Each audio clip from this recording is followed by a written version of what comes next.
Hello friends, welcome back to Manoj, Calibre. In this lesson, we are going to deal with the formula, the sentence structure and the different uses of present continuous tense. Let's start with the formula of present continuous tense.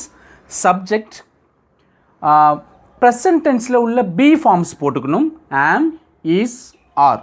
So எந்தெந்த சப்ஜெக்ட்ஸுக்கு அல்லது எந்தெந்த ப்ரோனவுன்ஸுக்கு எந்தெந்த be forms போடணும் அப்படின்றத பற்றி நான் ஏற்கனவே உங்களுக்கு ஒரு லெசனில் சொல்லி கொடுத்துருக்கிறேன்.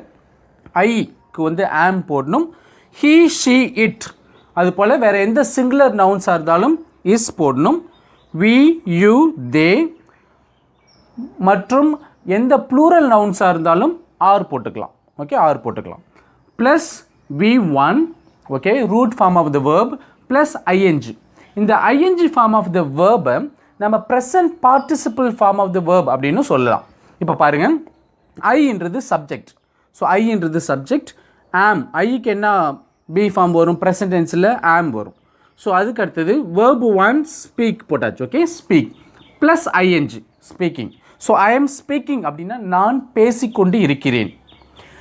எப்பயுமே பார்த்தீங்கன்னா தமிழில் இங்கிலீஷில் உள்ள continuous tenses, okay, present continuous டென்ஸாக இருக்கலாம், பாஸ்ட் கண்டினியூஸ் டென்ஸாக இருக்கலாம், ஃப்யூச்சர் கண்டினியூஸ் டென்ஸாக இருக்கலாம், அல்லது பர்ஃபெக்ட் கண்டினியூஸ் டென்சஸாக கூட இருக்கலாம். ஸோ எந்த கண்டினியூஸ் டென்சஸாக இருந்தாலும் அதை தமிழுக்கு டிரான்ஸ்லேட் பண்ணும்போது கொண்டுன்ற வார்த்தையை நம்ம அடிக்கடி பயன்படுத்துவோம். ஏன்னா ஒரு செயல் நடந்துக்கிட்டு இருக்கிறத குறிக்கும் இல்லையா, கொண்டு. இப்போ எடுத்துக்காட்டுக்கு ஐ எம் ஸ்பீக்கிங், நான் பேசிக்கொண்டு இருக்கிறேன், நான் படித்து கொண்டு இருக்கிறேன், நான் தூங்கி கொண்டு இருக்கிறேன், நான் விளையாண்டு கொண்டு இருக்கிறேன். பாருங்கள், கொண்டு அப்படின்றத நம்ம அடிக்கடி பயன்படுத்துவோம்.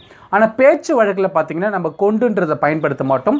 அதுக்கு பதில் கிட்டு அப்படின்றத நம்ம பயன்படுத்துவோம். இப்போ எடுத்துக்காட்டுக்கு நான் பேசிக்கிட்டு இருக்கிறேன், நான் படிச்சுக்கிட்டு இருக்கிறேன், நான் விளையாண்டுக்கிட்டு இருக்கிறேன், நான் சாப்பிட்டுக்கிட்டு இருக்கிறேன். ஸோ கிட்டுன்றதை நம்ம பயன்படுத்துவோம். ஓகே, இப்போ பாருங்கள், ஐ எம் ஸ்பீக்கிங் அப்படின்னா நான் பேசிக்கொண்டு இருக்கிறேன். வி ஆர் ஸ்பீக்கிங், நாங்கள் பேசிக்கொண்டு இருக்கிறோம். யூ ஆர் ஸ்பீக்கிங், நீங்கள் பேசிக்கொண்டு இருக்கிறீர்கள். ஹீ இஸ் ஸ்பீக்கிங், அவர் பேசிக்கொண்டு இருக்கிறார். ஷீ இஸ் ஸ்பீக்கிங், அவள் பேசிக்கொண்டு இருக்கிறாள். இட் இஸ் ஸ்பீக்கிங், அது பேசிக்கொண்டு இருக்கிறது. தே ஆர் ஸ்பீக்கிங், அவர்கள் பேசிக்கொண்டு இருக்கிறார்கள்.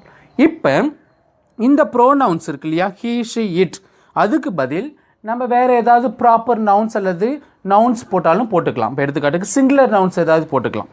ஃபார் எக்ஸாம்பிள், ஹீ எடுத்துகிட்டு ஒரு ப்ராப்பர் நவுன் போட்டுக்கலாம். ராம் இஸ் ஸ்பீக்கிங், ராம் பேசிக்கொண்டு இருக்கிறான். ஓகே, ஷீக்கு பதில் வேறு ஏதாவது ஒரு கேர்ளோட பேரை கூட போட்டுக்கலாம். ஜனனி இஸ் ஸ்பீக்கிங், ஜனனி பேசிக்கொண்டு இருக்கிறாள். இட்டுக்கு பதில் வேறு ஏதாவது ஒரு பொருளோட பேரை போட்டுக்கலாம். எடுத்துக்காட்டுக்கு த கேட் இஸ் ஸ்பீக்கிங், ஓகே, பூனை பேசிக்கொண்டு இருக்கிறது. ஸோ இது போல் போட்டுக்கலாம். தேவுக்கு பதில் நம்ம வேறு ஏதாவது ப்ளூரல் நவுன்ஸ் கூட போட்டுக்கலாம். இப்போ எடுத்துக்காட்டுக்கு the students are speaking, okay, ஸ்டூடெண்ட்ஸ்லாம் பேசிக்கிட்டு இருக்கிறாங்க அப்படின்னு அர்த்தம். அடுத்ததாக பார்த்தீங்கன்னா ப்ரெசன்ட் கண்டினியூஸ் டென்ஸில் சென்டென்ஸ் ஸ்ட்ரக்சர் எப்படி உருவாக்குறது அப்படின்றத பற்றி கற்றுக்கலாம். இதில் ஸ்டேட்மெண்ட்ஸ் எப்படி உருவாக்குறது, WH கொஷின்ஸ் எப்படி உருவாக்குறது, SR நோ டைப் கொஷின்ஸ் எப்படி உருவாக்குறது அப்படின்றத பற்றி பார்க்கலாம். இங்கே பாருங்கள், யூ ஆர் ஸ்பீக்கிங் அப்படின்றது நீங்கள் பேசிக்கொண்டு இருக்கிறீர்கள் அப்படின்னு அர்த்தம். ஸோ இது எப்படி ஃபார்ம் பண்ணணுன்றதை பற்றி நம்ம ஏற்கனவே கற்றுக்கிட்டோம். இங்கே பாருங்கள், இது ஒரு பாசிட்டிவான ஸ்டேட்மெண்ட். இப்போ நீங்கள் பேசிக்கொண்டு இருக்கிறீர்களா அப்படின்ற ஒரு பாசிட்டிவான SR நோ டைப் கொஷின் எப்படி உருவாக்குறது? ஓகே, ஒன்றும் இல்லை, it's only a matter of exchanging the place of words. Okay, ஒன்றும் இல்லை, இந்த ஆர் இங்கே கொண்டு வாங்க, யூவை இங்கே கொண்டு போங்க, அவ்வளோதான். இது ஒரு பாசிட்டிவ் கொஸ்டினாக மாறிடுச்சு. Okay, positive SR no type கொஸ்டினாக மாறிடுச்சு. ஆர் யூ அப்படின்னா என்ன வரும்? Are you speaking, are you speaking, நீங்கள் பேசிக்கொண்டு இருக்கிறீர்களா அப்படின்னு அர்த்தம். ஓகே, ஆர் யூ ஸ்பீக்கிங், நீங்கள் பேசிக்கிட்டு இருக்கீங்களா அப்படின்னு அர்த்தம். அடுத்தது நீங்கள் பேசிக்கிட்டு இல்லை. ஓகே, நீங்கள் பேசிக்கிட்டு இல்லை, நீங்கள் பேசிக்கொண்டு இருக்கவில்லை அப்படின்ற ஒரு நெகட்டிவ் ஸ்டேட்மெண்ட் எப்படி உருவாக்குறது? ஒன்றும் இல்லைங்க, ஒரு பாசிட்டிவ் ஸ்டேட்மெண்ட் இருக்குது, யூ ஆர் ஸ்பீக்கிங். இங்கே auxiliary form of the verb என்னது? ஆர் தான். ஸ்பீக்கிங்ன்றது மெயின் வேர்ப். ஸோ இந்த ஆருக்கு பக்கத்தில் ஒரு நாட் போடணும், அவ்வளோதான். ஓகே, ஆருக்கு பக்கத்தில் ஒரு நாட் போடணும், அவ்வளோதான். So you are not speaking, you are not speaking அப்படின்னா நீங்கள் பேசிக்கொண்டு இருக்கவில்லை, நீங்கள் பேசிக்கிட்டு இல்லைன்னு அர்த்தம். யூ ஆர் நாட் ஸ்பீக்கிங், நீங்கள் பேசிக்கிட்டு இல்லை அப்படின்னு அர்த்தம். Okay, you are not speaking, நீங்கள் பேசிக்கிட்டு இல்லை. அடுத்தது நீங்கள் பேசிக்கிட்டு இல்லையா ஓகே, நீங்கள் பேசிக்கிட்டு இல்லையா அப்படின்ற ஒரு நெகட்டிவான yes or no type question உருவாக்கலாம். எப்படி உருவாக்கலாம்? ஒன்றும் இல்லை, திரும்பவும் அதே தான். இந்த ஆரை கொண்டு வாங்க, முன்னாடி யூவை அங்கே கொண்டு போங்க, அவ்வளோதான். ஓகே, இந்த இடத்த மட்டும் சேஞ்ச் பண்ணணும், அவ்வளோதான். அப்படின்னு எப்படி வரும்? ஆர் யூ, மேலே உள்ளதெல்லாம் அப்படியே கீழே அப்படியே போட்டுருணும், அவ்வளோதான். Not speaking. Are you not speaking? நீங்கள் பேசிக்கிட்டு இல்லையா, நீங்கள் பேசலையா அப்படின்றப்போல வரும். ஓகே, நீங்கள் பேசலையா. அடுத்தது, நீங்கள் ஏன் பேசிக்கொண்டு இருக்கிறீர்கள்? ஓகே, ஒரு பாசிட்டிவான WH கொஷின் எப்படி உருவாக்குறது? இங்கே ஏற்கனவே positive yes or no type question ஒன்று இருக்குது இல்லையா? ஸோ அதுக்கு முன்னாடி நம்ம WH கொஷினை போட்டுருணும். ஏன் அப்படின்னா ஒய்ன்னு அர்த்தம். ஸோ ஒய்யை கொண்டு வந்து முன்னாடி போடுங்க, அவ்வளோதான், முடிஞ்சிருச்சு. Why are you speaking? நீங்கள் ஏன் பேசிக்கொண்டு இருக்கிறீர்கள் அப்படின்னு அர்த்தம். Okay, so why are you speaking? Why are you speaking? நீங்கள் ஏன் பேசிக்கொண்டு இருக்கிறீர்கள் அப்படின்னா நீங்கள் ஏன் பேசுகிறீங்க அப்படின்னு கேட்போம்ல. Okay, why are you speaking, நீங்கள் ஏன் பேசுகிறீங்க அப்படின்ற போல். அடுத்தது, நீங்கள் ஏன் பேசிக்கொண்டு இருக்கவில்லை? ஓகே, நீங்கள் ஏன் பேசிக்கொண்டு இருக்கவில்லை? ஒரு நெகட்டிவான WH கொஷின் எப்படி உருவாக்குறது? ஒன்றும் இல்லை, இங்கே ஏற்கனவே ஒரு நெகட்டிவான yes or no type question இருக்குது, ஆர் யூ நாட் ஸ்பீக்கிங் அப்படின்ட்டு. அதுக்கு முன்னாடி அந்த ஒய்யை கொண்டு வந்து போடுங்க, அவ்வளோதான். ஸோ ஒய்யை கொண்டு வந்து முன்னாடி போடுங்க, அவ்வளோதான். So why are you not speaking?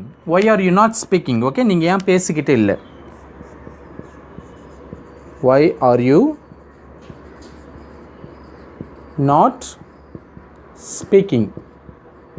நீங்கள் ஏன் பேசிக்கிட்டு இல்லை அப்படின்னு அர்த்தம், அவ்வளோதான். ஸோ முடிஞ்சிருச்சு. ஓகே, முடிஞ்சிருச்சு. ஒன்று என்னன்னா, இந்த நெகட்டிவ் சென்டென்சஸில் பார்த்தீங்கன்னா, நீங்கள் பேசிக்கொண்டு இருக்கவில்லை, நீங்கள் பேசிக்கொண்டு இருக்கவில்லையா, நீங்கள் ஏன் பேசிக்கொண்டு இருக்கவில்லை. ஓகே, இதெல்லாம் நம்ம தூய தமிழில் அந்த கொண்டு அப்படின்றத பயன்படுத்துகிறோம். ஆனால் பேச்சு வழக்கில் பார்த்தீங்கன்னா இந்த கொண்டுன்றதை நம்ம பேசும்போது பயன்படுத்த மாட்டோம். Okay, you are not speaking அப்படின்னா நீங்கள் பேசலை அப்படின்னு சொல்லிடுவோம் ஸ்ட்ரெயிட்டாக. Are you not speaking? நீங்கள் பேசலையா அப்படின்னு கேட்போம். So why are you not speaking? நீங்கள் ஏன் பேசலை அப்படின்னு கேட்டுருவோம். இந்த கொண்டுன்றதை நம்ம அதிகமாக பயன்படுத்த மாட்டோம் பேச்சு வழக்கில்.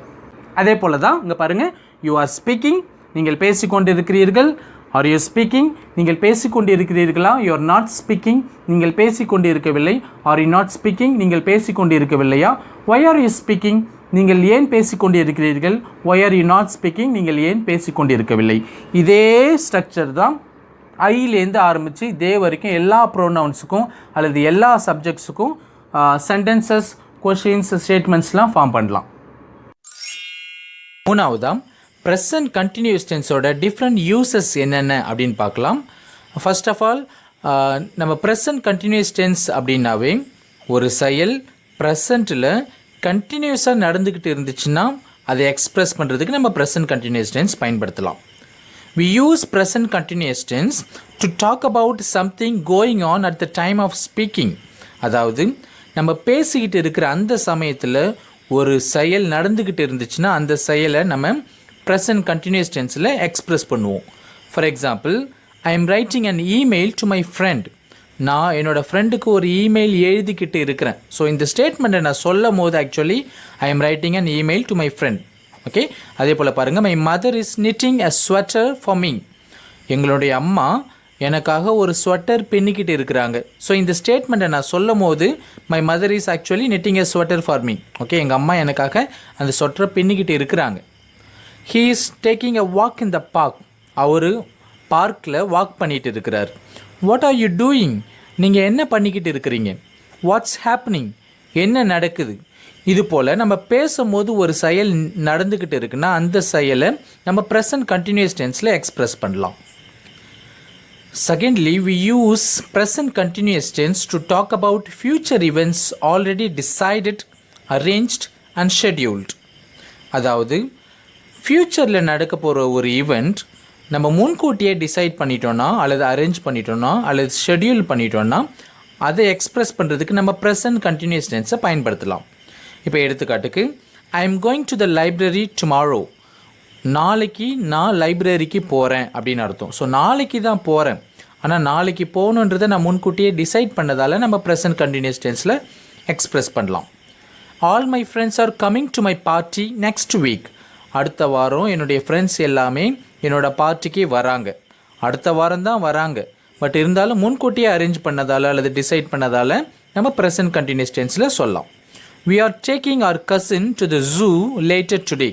இன்றைக்கி கொஞ்சம் நேரம் கழித்து எங்களுடைய கசினை நாங்கள் ஜூக்கு கூட்டிகிட்டு போகிறோம். The train is arriving in 15 minutes.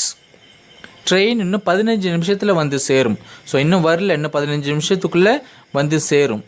ஆனால் அதை முன்கூட்டியே ஷெடியூல் பண்ணதால் நம்ம ப்ரெசன்ட் கண்டினியூஸ் டென்ஸில் சொல்லலாம். அதே போல் தாங்க பாருங்கள், the flight is taking off at 5 PM this evening. Flight இன்றைக்கி ஈவினிங் 5 மணிக்கு புறப்படும் அப்படின்னு அர்த்தம். ஸோ இது போல் ஃப்யூச்சரில் நடக்க போகிற ஈவெண்ட்டை முன்கூட்டியே நம்ம டிசைட் பண்ணிட்டோன்னா அல்லது ஷெடியூல் பண்ணிட்டோன்னா ப்ரெசன்ட் கண்டினியூஸ் டென்ஸ் பயன்படுத்தலாம். And thirdly, we use present continuous tense to talk about something temporary but may not happen at the time of speaking. அதாவது ஒரு செயல் தற்காலிகமாக ஒரு குறிப்பிட்ட டைமில் நடந்துக்கிட்டு இருக்கும், ஆனால் அந்த ஸ்டேட்மெண்ட்டை சொல்லும் போது அது நடந்துக்கிட்டு இருக்கணும் அப்படின்ற அவசியம் இல்லை. ஸோ அது போல் சுச்சுவேஷன்லையும் நம்ம ப்ரெசன்ட் கண்டினியூஸ் டென்ஸ் பயன்படுத்தலாம். For example, he is learning music these days. அவர் இந்த நாட்களில் மியூசிக் கற்றுக்கிட்டு இருக்கிறாரு அப்படின்னு அர்த்தம். ஸோ இந்த ஸ்டேட்மெண்ட்டை சொல்லும் போது அவர் மியூசிக் கற்றுக்கிறாரா அப்படின்னா இல்லை. ஓகே, அவர் கற்றுக்கணுன்ற அவசியம் கிடையாது, பட்டு இந்த நாட்களில் அவர் கற்றுக்கிட்டு இருக்கிறாரு அப்படின்னு அர்த்தம். அதே போல் பாருங்கள், they are repairing the bridge. So அந்த பாலத்தை அவங்க ரிப்பேர் பண்ணிகிட்டு இருக்கிறாங்க அப்படின்னு அர்த்தம். ஸோ இப்போ பண்ணிக்கிட்டு இருக்கிறாங்கடா அப்படின்னா இல்லை. ஓகே, இப்போ பண்ணிக்கிட்டு இல்லை, பட் இந்த நாட்களில் அவங்க பாலத்தை ரிப்பேர் பண்ணிகிட்டு இருக்கிறாங்க அப்படின்னு அர்த்தம். She is acting in a movie. அவள் ஒரு படத்தில் நடிச்சுக்கிட்டு இருக்கிறா அப்படின்னு அர்த்தம். ஸோ இப்போ நடிக்கிறாங்களா, ஓகே, இந்த ஸ்டேட்மெண்ட்டை சொல்லும் போது நடிச்சிட்டு இருக்கிறாங்களா அப்படின்னு பார்த்தா இல்லை, பட் இந்த நாட்களில் அவங்க ஒரு படத்தில் நடிச்சிட்டு இருக்கிறாங்க அப்படின்னு அர்த்தம். அதே போல், I am reading an interesting book. Okay, நான் ஒரு இன்ட்ரெஸ்டிங்கான புக்கை வாசிச்சுக்கிட்டு இருக்கிறேன். இந்த நொடியில் அந்த புக்கை நான் வாசிச்சுக்கிட்டு இருக்கிறேன்னான்னு பார்த்தா இல்லை, பட் இந்த நாட்களில் நான் ஒரு புக்கு இன்ட்ரெஸ்டிங்கான புக்கை வாசிச்சுக்கிட்டு இருக்கிறேன் அப்படின்னு அர்த்தம். இது போல் தற்காலிகமாக ஒரு செயலை குறிப்பிடுறதுக்கு நம்ம ப்ரெசன்ட் கண்டினியூஸ் டென்ஸ் பயன்படுத்தலாம், பட்டு அந்த செயல் நம்ம பேசும்போது நடந்துக்கிட்டு இருக்கணுன்ற அவசியம் கிடையாது. Fourthly, we use present continuous tense to talk about changing situations. அதாவது சேஞ்சிங் சிச்சுவேஷன்ஸை பற்றி பேசுகிறதுக்கு அல்லது டெவலப்பிங் சிச்சுவேஷன்ஸ் பற்றி பேசுகிறதுக்கு நம்ம ப்ரெசன்ட் கண்டினியூஸ் டென்ஸ் பயன்படுத்தலாம். For example, the population in the world is rising fast. Okay, உலகத்தில் மக்கள் தொகை ரொம்ப வேகமாக அதிகமாகிட்டே இருக்குது அப்படின்னு அர்த்தம். அதே போல் பாருங்கள், is your English getting better. So உங்களுடைய இங்கிலீஷ் கொஞ்சம் கொஞ்சமாக பெட்டர் ஆகுதா. The weather is getting worse. Okay, weather கொஞ்சம் கொஞ்சமாக வேர்ஸ் ஆகிட்டே இருக்குது. More and more people are giving up smoking. Okay, அதிக மக்கள் கொஞ்சம் கொஞ்சமாக ஸ்மோக்கிங் பண்ணுறத கைவிட்டுட்டே இருக்கிறாங்க. ஸோ இது போல் சேஞ்சிங் சிச்சுவேஷன்ஸை எக்ஸ்ப்ரெஸ் பண்ணுறதுக்கு நம்ம ப்ரெசன்ட் கண்டினியூஸ் டென்ஸ் பயன்படுத்தலாம். And ஃபிஃப்த்லி, we use present continuous tense to talk about annoying habits. So ஒருத்தவங்களுடைய கண்டினியூஸ் ஹேபிட்ஸ் நமக்கு எரிச்சலை மூட்டுது அப்படின்னா அந்த ஹேபிட்ஸை எக்ஸ்ப்ரெஸ் பண்ணுறதுக்கு நம்ம ப்ரெசன்ட் கண்டினியூஸ் டென்ஸ் பயன்படுத்தலாம். For example, you are always making negative remarks about my cooking. நான் என்ன சமைச்சாலும் எப்போ பார்த்தாலும் குத்தம் கண்டுபிடிச்சிட்டே நீ இருக்கிற அப்படின்னு அர்த்தம். These students are always shouting. இந்த ஸ்டூடெண்ட்ஸ் எப்போ பார்த்தாலும் கத்திக்கிட்டே இருக்கிறாங்க. He is never listening to me. நான் சொல்கிறதையே அவன் கேட்க மாட்டேங்கிறான்.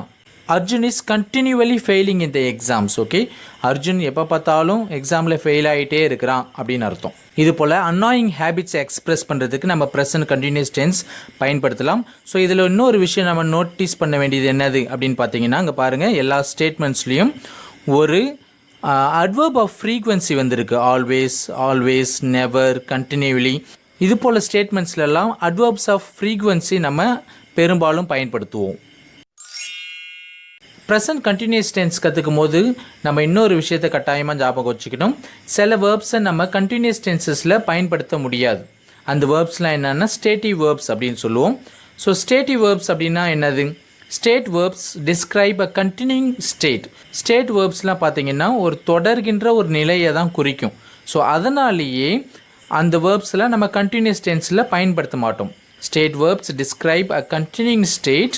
So do not usually have a continuous form. இப்போ எடுத்துக்காட்டுக்கு பார்த்தீங்கன்னா feel, have, look, think, want, இது போல் வார்த்தைகள் எல்லாம் ஸ்டேட்டிவ் வேர்ப்ஸ் அப்படின்னு சொல்லுவோம். இதெல்லாம் நம்ம கண்டினியூஸ் டென்ஸில் பயன்படுத்த மாட்டோம். இப்போ பாருங்கள், ஐ ஃபீல் கிடி. ஸோ இப்போ நான் மயக்கம், எனக்கு இப்போ மயக்கம் வந்தாலும் கூட ஐ எம் ஃபீலிங் கிடி அப்படின்னு சொல்லக்கூடாது, ஐ ஃபீல் கிடி. அதே போல் பாருங்கள், தே ஹாவ் 2 children, அவங்களுக்கு 2 குழந்தைங்க இப்போ இருக்கிறாங்க. பட் இருந்தாலும் ஹேவ்ன்றது ஸ்டேட் வேர்புன்றதால ஹேவ்னு தான் சொல்லணும், ஹேவிங் யூஸ் பண்ணக்கூடாது.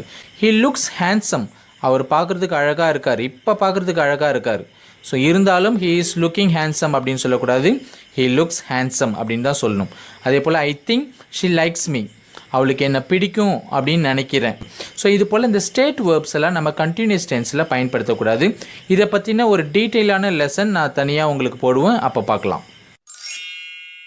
ஃபைனலாக உங்களுக்கு ப்ராக்டிஸ் செஷன் இருக்குது. இந்த ப்ராக்டிஸ் செஷன் ரொம்ப முக்கியம்.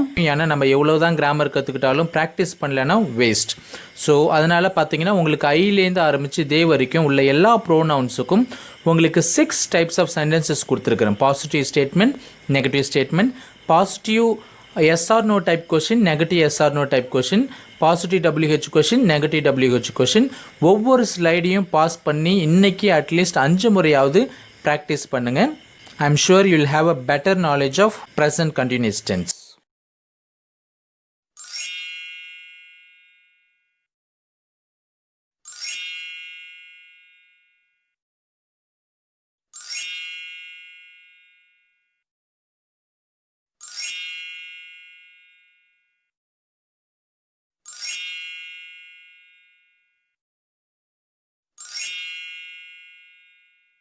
இந்த வீடியோ உங்களுக்கு பிடிச்சிருந்துச்சுன்னா லைக் பண்ணுங்கள், ஷேர் பண்ணுங்கள், கமெண்ட் பண்ணுங்கள், மறக்காமல் சப்ஸ்கிரைப் பண்ணுங்கள். மீண்டும் நம்ம அடுத்த வீடியோவில் சந்திக்கலாம். தேங்க்யூ.